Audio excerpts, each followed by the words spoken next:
नीटच्या paper फुटीवरून सुरू झालेलं CJP आंदोलन आणि त्या आंदोलनाला पाठिंबा देत असलेले सोनम वांगचुक यांनी धरलेलं उपोषण हे रात्री सोडण्यात आलं. जितेंद्र सिंग आणि जे पी नड्डा यांच्या उपस्थितीत सोनम वांगचुक यांनी हा निर्णय घेतला. आंदोलनाचे 26 दिवस उलटून गेल्यानंतर सोनम वांगचुक यांनी हे उपोषण सोडलं. पण मंडळी, सोनम वांगचुक यांनी हे उपोषण सोडलं खरं, पण त्यांनी सरकारला घातलेल्या मागण्यांचं पुढे काय होणार? सोनम वांगचुक यांनी या उपोषण सोडण्यामागचं कारण काय होतं आणि त्यानंतर अशा काय शक्यता आहेत ज्या गोष्टी या आंदोलनाच्या बाबतीत भविष्यात घडू शकतील, ही सगळी माहिती आपण या व्हिडिओच्या माध्यमातून जाणून घेऊयात. नमस्कार, मी सुदेश आणि तुम्हाला तर माहिती आहे आपला विषयच भारी. म्हणजे पर्यावरणवादी आणि सामाजिक कार्यकर्ते सोनम वांगचुक यांनी तब्बल 26 दिवसानंतर आपलं उपोषण मागे घेतलंय.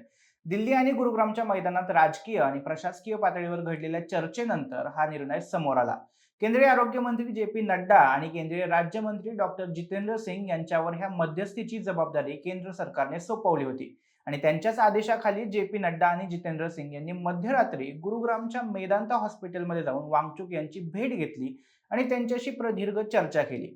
या चर्चेनंतरच वांगचुक यांनी उपोषण सोडण्याचे संकेत दिले आणि अखेर नड्डा आणि जितेंद्र सिंग यांच्या हस्ते पाण्याचा घोट घेऊन हे उपोषण संपवलं. म्हणजे गेल्या काही दिवसांपासून दिल्लीमध्ये नीट पेपरफुटी प्रकरणावरून तसंच शिक्षण क्षेत्रातील सुधारणांच्या मागण्यांवरून वातावरण तापलेलं होतं. सीजेपीने दिल्लीतल्या जंतर मंतरवर आंदोलन सुरू केलं होतं आणि या आंदोलनाला पाठिंबा देत सोनम वांगचुक यांनी आमरण उपोषण सुरू केलं होतं.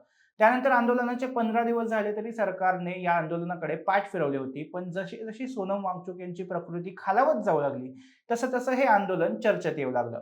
तरी देखील सोनम वांगचुक हे त्यांच्या निर्णयावर ठाम होते. त्यानंतर संसदेत एक पहाटेचा प्लॅन रचण्यात आला आणि त्याच सकाळी 7:15च्या दरम्यान सोनम वांगचुक यांना पोलिसांकडून आंदोलन स्थळावरून उचलून थेट हॉस्पिटलमध्ये आणण्यात आलं. दिल्लीच्या सफदरजंग हॉस्पिटलमध्ये आणल्यावर सरकारची पावलं हॉस्पिटलकडे चर्चेसाठी वळू लागली आणि सीजेपी आंदोलन हे दुर्लक्षित केले जाऊ लागलं. त्यानंतर 20 जुलैला सगळे विद्यार्थी संसदेकडे रवाना झाले तर त्यावर पोलिसांकडून लाठीचार्ज करण्यात आला. हे सगळं आपण आतापर्यंतच्या व्हिडिओमध्ये बघितलंय आणि ह्याच लाठीचार्जचे पडसाद देशभर दिसू लागलेत आणि वेगवेगळ्या ठिकाणी सरकार विरोधात आंदोलनं होऊ लागलीत. त्यानंतर जे पी नड्डा यांनी सोनम वांगचुक यांची मध्यरात्री भेट घेत पुन्हा चर्चा केली आणि त्याच दिवशी आपण उपोषण सोडणार असे संकेत सोनम वांगचुक यांनी दिले होते. पण त्यांनी एक महत्वाची अट घातली होती, ती म्हणजे अशी की त्यांनी सरकारकडे केलेल्या सगळ्या मागण्या पूर्ण व्हायला हव्यात आणि मुलांवर दाखल झालेले गुन्हे मागे घ्यायला हवेत.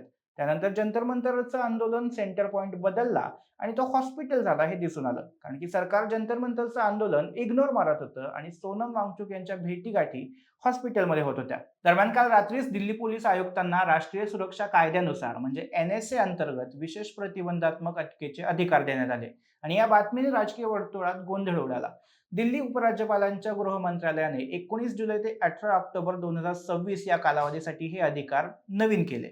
माध्यमांमध्ये या निर्णयाचा संबंध आंदोलनाला दडपण्याशी जोडला जात असला तरी दिल्ली पोलिसांच्या स्पष्टीकरणानुसार हे नियमानुसार दर 3 महिन्यांनी होणारे प्रशासकीय नूतनीकरण होतं. तरीही कडक पोलीस कारवाई आणि कायदा सुव्यवस्थेच्या चिघळत्या परिस्थितीचा दबाव वातावरणात निश्चितपणे जाणवत होता. अशा तणाव असणाऱ्या पार्श्वभूमीवर केंद्रीय गृहमंत्री अमित शहा यांच्यासोबत बैठकीनंतर जे पी नड्डा आणि डॉक्टर जितेंद्र सिंग मेदांता रुग्णालयात दाखल झाले आणि हॉस्पिटलच्या बंद खोलीत केंद्र सरकारचे प्रतिनिधी सोनम वांगचुक, त्यांच्या पत्नी गीतांजली अंगमो आणि लेह लडाख अॅपेक्स बॉडीचे प्रमुख नेते यांच्यात प्रदीर्घ चर्चा झाली. या बैठकीत 2 महत्त्वाच्या मुद्द्यांवर एकमत झालं. त्यातलं पहिलं म्हणजे आंदोलनात सहभागी झालेल्या कोणत्याही तरुण किंवा विद्यार्थ्यावर सूडबुद्धीने कोणतीही कायदेशीर कारवाई किंवा दंडात्मक कारवाई केली जाणार नाही असं ठोस आश्वासन सरकारने दिलं. आणि दुसरं म्हणजे नीट पेपरफुटीच्या मुद्द्यावर आणि शिक्षण क्षेत्रातील उत्तरदायित्वावर संसदेत व्यापक आणि सखोल चर्चा घडवून आणण्याचं आश्वासन सरकारने दिलं आणि त्याच भेटीगाठीतून निष्कर्ष निघून सोनम वांगचुक यांनी शरीराकडे लक्ष देण्यासाठी तसंच देखभालीसाठी उपोषण मागे घेतल्याचं जाहीर केलं.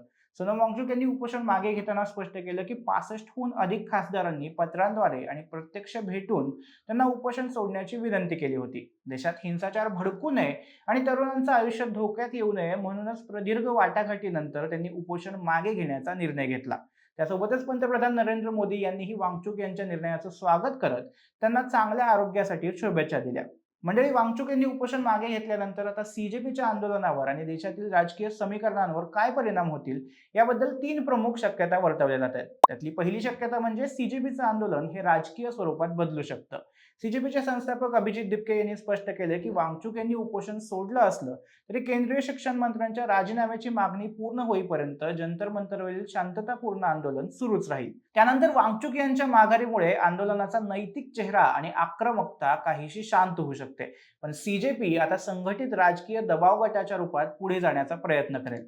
त्यासोबतच काल पोलिसांनी दिल्ली शहराला वेढा घातला, मेट्रो स्टेशन बंद केले, इंटरनेट सेवाही थांबवण्यात आली. त्यामुळे हे आंदोलन पांगवण्यासाठी पोलीस बळाचा वापर आता केला जाऊ शकतो किंवा अभिजित दिपके यांना अटक होऊ शकते असा अंदाज माध्यमांमधून दिसून येतोय. त्यानंतर दुसरी शक्यता म्हणजे संसद आणि कायदेविषयक घडामोडींना संसदेत वेग येऊ शकतो. सरकारने संसदेत चर्चेचं आश्वासन दिल्यामुळं आणि पंतप्रधान मोदींनी पेपरफुटी विरोधी कठोर विधेयक आणि फास्ट ट्रॅक कोर्ट स्थापन करण्याची घोषणा केल्यामुळं हे आंदोलन आता रस्त्यावरून संसदेच्या सभागृहात आणि धोरणात्मक चर्चेत परावर्तित होण्याची शक्यता आहे. त्यानंतर तिसरी शक्यता म्हणजे लडाख आणि स्थानिक मुद्द्यांवर सरकारसोबतची पुढची फेरी. वांगचुक यांच्या उपोषणामुळे लेह लडाखच्या स्थानिक मागण्या आणि तिथल्या अॅपेक्स बॉडीचे राजकीय वजन वाढले. केंद्र सरकार आता नीट प्रकरणासोबतच लडाखच्या घटनात्मक संरक्षणाच्या म्हणजे 6वी अनुसूची मुद्द्यावर देखील स्थानिक नेत्यांशी सकारात्मक संवाद सुरू करू शकतं. एकंदरीतच नड्डा आणि जितेंद्र सिंग यांच्या मध्यस्थीनं आणि वांगचुक यांच्या सामंजस्याच्या भूमिकेमुळे केंद्र सरकारने एका मोठ्या संभाव्य आंदोलनाचा तणाव तुर्तास यशस्वीरित्या कमी केलाय. पण अभिजित दिपके यांच्या नेतृत्वाखाली धर्मेंद्र प्रधान यांचा राजीनामा होणार की नाही हे बघणं महत्वाचं ठरणार आहे. बाकी मंडळी, तुम्हाला या सगळ्या परिस्थितीवर काय वाटतं हे आम्हाला कमेंट करून सांगा आणि विशेष भारीच्या युट्यूब चॅनलला सबस्क्राईब करायला विसरू नका. धन्यवाद.